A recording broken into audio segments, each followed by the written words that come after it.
Good morning. Welcome again to Morning Devotions. Thank you again so much for our time together.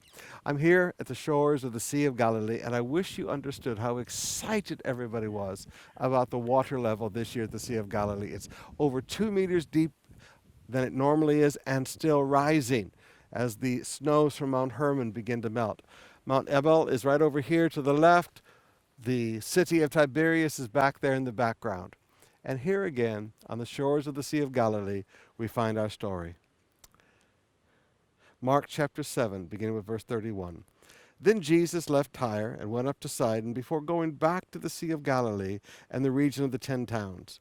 A deaf man with a speech impediment was brought to him, and people begged Jesus to lay his hands on the man to heal him. Jesus led him away from the crowd so that they could be alone.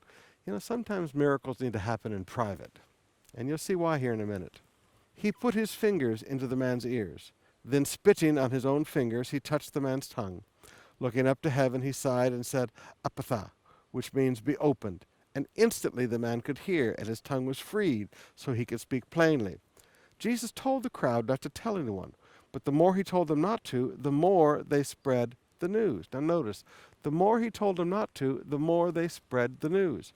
What I want you to see here today is that zeal often gets in the way of obedience. In fact, zeal is often the cause in the Bible of disobedience. Paul says it this way in Romans chapter 10, verse 2, that there are people that have zeal without knowledge. Now, there are many young Christians today that confuse zeal with obeying God, and we're zealous for the things of God, and all they do is make a mess, just like what these people did. They made a mess.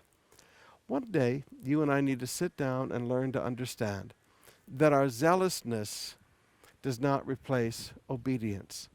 That if we are going to do the work of God and we are going to accomplish things for God, we sometimes have to take our zeal and put it off to the side and sit down unemotionally and rationally, look at the scripture and say, what does God want me to do? And then obey from knowledge. Do not allow zeal to drive you into disobedience.